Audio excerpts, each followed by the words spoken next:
नमस्कार दोस्तों, एक बार फिर से स्वागत है आपका द करियर अकेडमी मुरैना में। आइए हम आज के करंट अफेयर के प्रश्नों को देखते हैं। शुरू करते हैं। पहले कल के जो मोस्ट प्रश्न थे उनका रिवीजन करते हैं। पहला क्वेश्चन है, BWF पुरुष प्लेयर ऑफ द ईयर दो कौन चुने गए हैं? तो ये कैसे बनाया गया है? तो ये विक्टर एक्सेलसन को चुना गया है। कौन सा देश G20 ट्रोइका में शामिल हुआ है? तो ये अपना देश भारत इसमें शामिल हुआ है।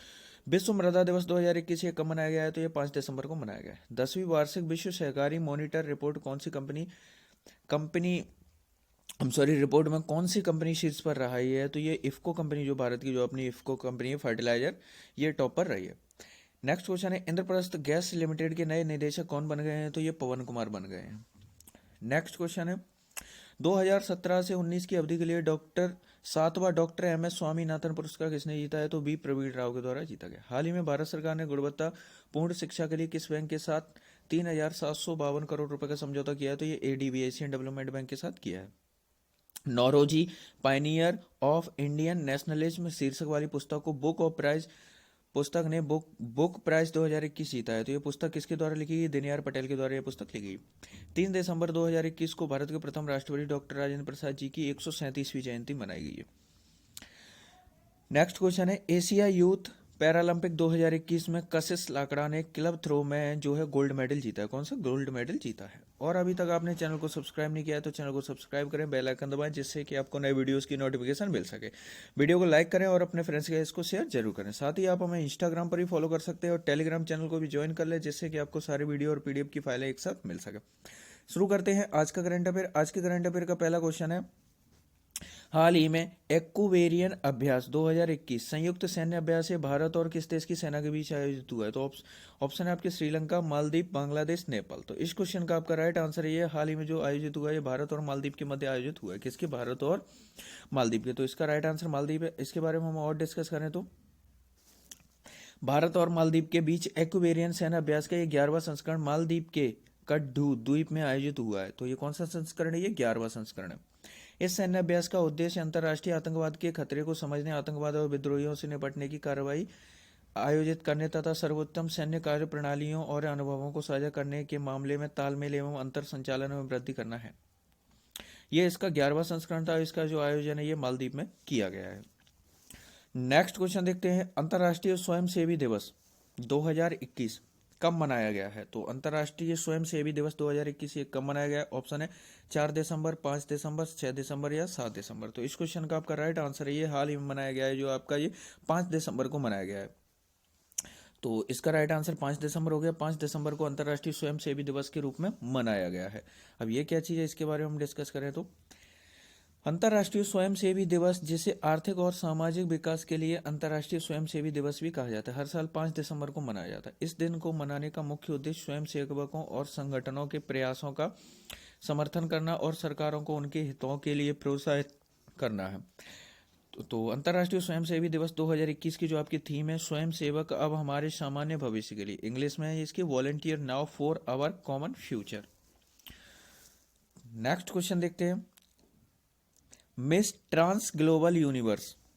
तो मिस ट्रांस ग्लोबल यूनिवर्स 2021 का खिताब जीतने वाली पहली भारतीय कौन बनी है? तो पहली भारतीय कौन बनी? ऑप्शन है अवनी लेखरा, सीमा दत्ता, श्रुति सितारा, इनमें से कोई नहीं। तो इस क्वेश्चन का आपका राइट आंसर है ये अभी हाल ही में जो है ये बन गई है, जो श्रुति सितारा जो है ये बन गई है मिस ट्रांस ग्लोबल यूनिवर्स 2021 का खिताब जीतने वाली प्रथम भारतीय बन गई है। 1 दिसंबर 2021 को केरल की ट्रांसजेंडर महिला, कौन है ये? ट्रांसजेंडर महिला ने इतिहास रचा है। ये पहली भारतीय हैं जिन्होंने ये उपलब्धि हासिल की है। नेक्स्ट क्वेश्चन देखते हैं, किस राज्य सरकार ने महिलाओं के लिए बैक टू वर्क योजना, कौन सी बैक टू वर्क योजना लॉन्च की है? तो बैक टू वर्क योजना ऑप्शन है उत्तर प्रदेश, बिहार, राजस्थान, उत्तराखंड। तो इस क्वेश्चन का आपका राइट आंसर है, तो बैक टू वर्क योजना भी हाल ही में शुरू की गई राजस्थान गवर्नमेंट के द्वारा। तो यानी कि क्वेश्चन नंबर 4 का जो आपका ये C वाला सही है, राजस्थान गवर्नमेंट के द्वारा जो है ये बैक टू वर्क योजना लॉन्च की गई है राजस्थान के द्वारा। इसके बारे में हम देखें तो ये क्या योजना, शादी के बाद घर परिवार संभालने एवं अन्य कारणों से कामकाजी महिलाओं को कई बार जॉब छोड़ना पड़ता है। नौकरी छोड़ने वाली इन कामकाजी महिलाओं को निजी क्षेत्र के सहयोग से फिर से जॉब दिलाने या वर्क फ्रॉम होम का अवसर उपलब्ध कराने के लिए सरकार बैक टू वर्क योजना लॉन्च की है। किसने? गवर्नमेंट, जो राजस्थान गवर्नमेंट के द्वारा। इस योजना में विधवा, परित्यक्ता, तलाकशुदा एवं हिंसा से पीड़ित महिलाओं को इसमें प्राथमिकता दी जाएगी। राजस्थान मुख्यमंत्री अशोक गहलोत ने इस योजना को मंजूरी दे दी है। राजस्थान की राजधानी जयपुर है। राजस्थान के मुख्यमंत्री अशोक गहलोत हैं। राजस्थान के गवर्नर कलराज मिश्र हैं। और राजस्थान के जो मुख्य न्यायाधीश है ये अकील अब्दुल हामिद कुरैशी हैं। और अभी कुछ ही समय पहले जो है राजस्थान के द्वारा बाल विवाह अधिनियम संसद में विधानसभा में पारित कराया गया था। और इसकी फिर इसके विरोध को देखते हुए इसको वापस भी लिया गया है। तो जो बाल विवाह अधिनियम भी ये लाने वाला भी पहला राज्य राजस्थान ही है। नेक्स्ट क्वेश्चन है, 21वां भारत रूस वार्षिक शिखर सम्मेलन 2021 का आयोजन कहाँ हुआ है? तो 21वां है भारत और रूस वार्षिक शिखर सम्मेलन। ऑप्शन है चंडीगढ़, न्यू दिल्ली, श्रीनगर, कोलकाता। तो इस क्वेश्चन का आपका राइट आंसर है ये हाल ही में आयोजित किया गया है नई दिल्ली में। कहाँ पर किया गया है? नई दिल्ली में इसको आयोजित किया गया। अब इसके बारे में हम और अच्छे से डिस्कस करें तो 21वां भारत रूस वार्षिक शिखर सम्मेलन नई दिल्ली में आयोजित किया गया है। प्रधानमंत्री नरेंद्र मोदी के साथ होने वाले शिखर सम्मेलन में शामिल होने के लिए रूस के राष्ट्रपति व्लादिमीर पुतिन भी शामिल होंगे। इस शिखर सम्मेलन में रक्षा मामलों सहित कई महत्वपूर्ण मामलों में चर्चा हुई। रूसी राष्ट्रपति व्लादिमीर पुतिन ने प्रधानमंत्री नरेंद्र मोदी को S-400 एयर डिफेंस सिस्टम का मॉडल भी भेंट किया है। और इसके साथ ही AK-203 असॉल्ट राइफल का सौदा भी हुआ है। और ये इसका 21वां संस्करण है। कौन सा? ये 21वां संस्करण है। अब रूस के साथ समझौता हुआ है तो रूस के राष्ट्रपति हम देख ही चुके हैं, व्लादिमीर पुतिन है। और यहाँ के जो प्रधानमंत्री मिखाइल मिशुस्टिन है। रूस की राजधानी मॉस्को है जो मोस्कवा नदी के किनारे पर स्थित है। विश्व का सबसे बड़ा क्षेत्रफल वाला देश ये रूस ही है जो यूरोप और एशिया महाद्वीप में आता है, जिसको हम संयुक्त रूप से यूरेशिया महाद्वीप भी कहते हैं। विश्व की सबसे बड़ी जो खारे पानी की झील है कैस्पियन सागर, ये भी रूस में ही स्थित है। रूस का जो एशिया वाला क्षेत्र है इसको साइबेरिया कहा जाता है। और यहीं पर जो विश्व की सबसे गहरी झील बैकाल झील ये भी यहीं पर स्थित है। और हर साल यहाँ से जो साइबेरियन सहारा से सर्दियों के दौरान यानी कि प्रवासी पक्षी के रूप में भारत आते हैं। और भारत में राजस्थान के जो केवलादेव गाना पक्षी भी आ रहे हैं यहाँ पर प्रतिवर्ष आते हैं। तो इतने सारे पॉइंट आपको इससे रिलेट रखने हैं। नेक्स्ट क्वेश्चन है आपका, सऊदी अरब ग्रैंड प्रिक्स 2021 सऊदी अरब ग्रैंड प्रिक्स 2021 का खिताब किसने जीता? ऑप्शन है max Verstappen, Lewis Hamilton, Cristiano Ronaldo, इनमें से कोई नहीं। तो इस क्वेश्चन का आपका राइट आंसर है ये जीता है लुइस हैमिल्टन के द्वारा। तो लुइस हैमिल्टन ने जो सऊदी अरब ग्रैंड प्रिक्स 2021 का खिताब अपने नाम किया है। और ये ग्रैंड प्रिक्स क्या है? ये ग्रैंड प्रिक्स एक तरह की F1 कार रेस यानी फार्मूला 1 कार रेस है। लुइस हैमिल्टन ये मर्सिडीज के रेसर हैं और ये ब्रिटेन के रहने वाले यानी ब्रिटेन के ये मर्सिडीज रेसर हैं। नेक्स्ट क्वेश्चन है आपका, 6 दिसंबर 2021 को डॉक्टर भीमराव अंबेडकर की कौन सी पुण्यतिथि मनाई गई? तो ऑप्शन है 60वीं, 66वीं, 70वीं या 62वीं। तो इस क्वेश्चन का आपका राइट आंसर है ये है 66वीं, यानी कि ऑप्शन बी सही है। जो डॉक्टर अंबेडकर की जो 66वीं पुण्यतिथि है अभी हाल ही में 6 दिसंबर को मनाई गई है। इसके बारे में डिस्कस करें तो 6 दिसंबर 2021 को देश में दलितों के आर्थिक और सामाजिक सशक्तिकरण के लिए लड़ने वाले डॉक्टर अंबेडकर की 66वीं पुण्यतिथि मनाई गई। इस दिवस को महापरिनिर्वाण दिवस के रूप में मनाया जाता है। महापरिनिर्वाण, अब देखिए महापरिनिर्वाण क्या होता है? जैसे कि जो मृत्यु होती है यानी कि जो जो पुण्यतिथि जिसे हम कहते हैं जो मृत्यु होती है, तो देखिए जो अंबेडकर थे इन्होंने बौद्ध धर्म स्वीकार कर लिया था और वो बौद्ध धर्म में जो मृत्यु को महान परिनिर्वाण कहा जाता है। इनका जन्म 14 अप्रैल 1891 को मध्य प्रदेश के मऊ, कहाँ पर? मध्य प्रदेश की जो मऊ तहसील है वर्तमान में, जिसका नाम बदल करके अंबेडकर नगर कर दिया है, महार जाति में हुआ था। महार जाति में हुआ था। इन्हें भारतीय संविधान के शिल्पकार भी कहा जाता है। क्या कहा जाता है? इन्हें शिल्पकार भी कहा जाता है। इन्होंने तीनों गोलमेज सम्मेलनों में भाग लिया था। जो तीनों गोलमेज सम्मेलन हुए थे ब्रिटेन में, इनमें इन्होंने भाग लिया था। मुंबई स्थित इनके समाधि स्थल को, तो मुंबई में इनका समाधि स्थल है, यहाँ पर ऐसे क्या चैत्य भूमि के नाम क्या कहा जाता है? इसको चैत्य भूमि कहा जाता है। वर्ष 1990 में बाबा साहब अम्बेडकर को मरणोपरांत भारत के सर्वोच्च नागरिक सम्मान भारत रत्न से सम्मानित किया गया था। नेक्स्ट क्वेश्चन देखते हैं, जूनियर पुरुष हॉकी विश्व कप 2021। तो जूनियर पुरुष हॉकी विश्व कप 2021 का खिताब किस देश की टीम ने जीता है? तो ऑप्शन है बहरीन, अर्जेंटीना, सऊदी अरब, कनाडा। तो इस क्वेश्चन का आपका राइट आंसर है ये जो अभी हाल ही में जो जीता गया जूनियर विश्व कप, ये अर्जेंटीना के द्वारा जीता गया। यानी क्वेश्चन का जो अर्जेंटीना राइट आंसर है। तो जो अर्जेंटीना ने जूनियर पुरुष हॉकी विश्व कप 2021 का खिताब जीता है। अब अर्जेंटीना ने जीता है तो उसके बारे में हम डिस्कस करें। अर्जेंटीना ने जूनियर हॉकी विश्व कप 2021 का खिताब जीत लिया है। भुवनेश्वर के कलिंगा स्टेडियम में खेले गए, कहाँ पर हुआ ये, ओडिशा का जो भुवनेश्वर का जो कलिंगा स्टेडियम है, यहाँ पर खेले गए फाइनल में अर्जेंटीना ने जर्मनी को 4-2 से हराकर ये खिताब जीता है। अर्जेंटीना का यह दूसरा विश्व कप है। कब अर्जेंटीना का यह दूसरा विश्व कप खिताब है। इससे पहले टीम ने 2005 में भी यह खिताब जीत चुकी है। जर्मनी 6 बार की चैंपियन रह चुकी है। इसका जो आयोजन स्थल है ये देख ही चुके हैं हम, अपने जो ओडिशा के कलिंगा स्टेडियम में किया गया है। और इसमें जो है अर्जेंटीना ने किसको, जर्मनी को हराकर अर्जेंटीना इसमें विजय हुई है, यानी वो विजेता इसमें जर्मनी रहा है। नेक्स्ट क्वेश्चन देखते हैं।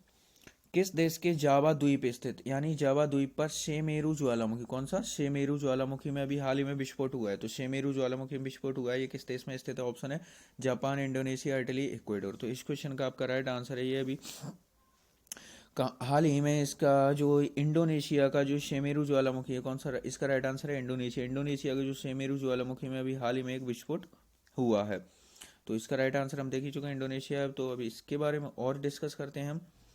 ज्वालामुखी ज्वालामुखी के कप आकार के मुंह को क्रेटर कहते हैं, क्या कहते हैं इसको? ज्वालामुखी का जो ऊपर का देखिए, जिस तरह से ये ज्वालामुखी आता है तो यहाँ पे इस तरह से ब्लास्ट होता है, तो यहाँ पर इस तरह का जो एरिया बन जाता है इसको क्रेटर कहा जाता है, यानी इसके मुहाने को क्रेटर कहा जाता है। विश्व का सबसे सक्रिय ज्वालामुखी ये कीलामू हवाई द्वीप अमेरिका में स्थित है। स्ट्रम्बोली ज्वालामुखी को भूमध्य सागर का प्रकाश स्तंभ कहा जाता है। विश्व का सबसे ऊंचा ज्वालामुखी माउंट कोटोपैक्सी है जो इक्वेडोर में स्थित है। लंबी समय तक शांत विस्फोट होने वाले, देखिए ज्वालामुखी जो है 3 प्रकार के होते हैं। एक सुषुप्त ज्वालामुखी होता है, एक सक्रिय ज्वालामुखी होता है, एक मृत होता है। यानी मृत ज्वालामुखी ऐसा ज्वालामुखी जिसमें दोबारा से कोई विस्फोट नहीं होगा, उन्हें मृत ज्वालामुखी कहा जाता है। और दूसरा होता है आपका सुषुप्त, यानी कि एक ऐसा ज्वालामुखी जो अभी वर्तमान में शांत है लेकिन इसमें कभी भी विस्फोट हो सकता है। सुषुप्त या सोता हुआ ज्वालामुखी इसे कहा जाता है। और दूसरा सक्रिय है, यानी कि जिसमें से 24 घंटे लावा निकलता रहता है, उसे सक्रिय ज्वालामुखी कहा जाता है। भारत में 2 ज्वालामुखी हैं, एक सक्रिय ज्वालामुखी है, एक सुषुप्त ज्वालामुखी है। तो बैरन द्वीप पर है भारत का एकमात्र सक्रिय ज्वालामुखी स्थित है। विश्व का सबसे विशाल ज्वालामुखी मौना लोआ जो हवाई द्वीप में स्थित है। नेक्स्ट क्वेश्चन देखते हैं हम। भारतीय राष्ट्रीय राजमार्ग, तो भारतीय राष्ट्रीय राजमार्ग की नई अध्यक्ष कौन बन गई है? एनएचएआई की जो national highway authority of India की जो नई जो अध्यक्ष यानी चेयरमैन कौन बनी? ऑप्शन है रेखा शर्मा, अलका उपाध्याय, फाल्गुनी नायर, इनमें से कोई नहीं। तो इस क्वेश्चन का आपका राइट आंसर ये है अलका उपाध्याय। जो अलका उपाध्याय है ये भारतीय राष्ट्रीय राजमार्ग प्राधिकरण की नई अध्यक्ष बन गई। अदर ऑप्शन देखें तो रेखा शर्मा जो है राष्ट्रीय महिला आयोग की अध्यक्ष हैं वर्तमान में, और फाल्गुनी नायर जो है ये नायका जो एक फैशन ई कॉमर्स कंपनी है, नायका जो ई कॉमर्स कंपनी है इसकी ये वर्तमान में अध्यक्ष है नायका, जो फाल्गुनी नायर है। अलका उपाध्याय भारतीय राष्ट्रीय राजमार्ग प्राधिकरण की नई अध्यक्ष बनी है। भारत में जितने भी राष्ट्रीय राजमार्ग उनकी देखरेख और बनाने का कार्य एनएचएआई का रहता है, national highway authority of India इसकी फुल फॉर्म होती है। भारतीय राष्ट्रीय राजमार्ग प्राधिकरण इसकी स्थापना 1995 को हुई थी। इसका जो मुख्यालय नई दिल्ली में स्थित है, और अध्यक्ष की हम बात कर ही चुके हैं अलका उपाध्याय, यहाँ पर उपाध्यक्ष लिख गया है तो अलका उपाध्याय है ये, तो ये अलका उपाध्याय जो हैं इसकी जो वर्तमान अध्यक्ष बन गई हैं। अब आपका कल का सवाल था, हाल ही में भारत के पहले सीडीएस का निधन हो गया है। तो जैसे आपको पता ही है जो बिपिन रावत जी हैं जो भारत के पहले सीडीएस यानी पूर्व ये आर्मी चीफ थे, और उसके बाद इनको भारत का पहला सीडीएस बनाया गया था, जिनका अभी हाल ही में जो विमान हादसे में, यानी कि जो नीलगिरी की पहाड़ियाँ तमिलनाडु में, यहाँ पर विमान हादसे में एक दुखद इनका देहांत हो गया है। तो ये भारत के पहले सीडीएस थे। क्या नाम था इनका? बिपिन रावत जी। अब आपका आज का सवाल है, हाल ही में कैम्ब्रिज डिक्शनरी ने किस शब्द को वर्ड ऑफ द ईयर 2021 घोषित किया है? तो कौन सा शब्द चुना गया है? तो आपका जो भी राइट आंसर हो उसे आप कमेंट बॉक्स में लिखिए और डिटेल के साथ लिखा कीजिए। देखिए आपसे डेली बोलते हैं कि डिटेल के साथ लिखा कीजिए, क्योंकि जो चीज़ें आप लिख देते हो वो चीज़ें एक लंबे समय तक हमें याद भी बनी रहती हैं। इसलिए आपको जितनी जानकारी हुआ कर क्वेश्चन के बारे में उतना डिटेल के साथ लिखा कीजिए। वीडियो पसंद आए वीडियो को लाइक करें, चैनल को सब्सक्राइब करें और अपने फ्रेंड्स के साथ इसको शेयर जरूर करें।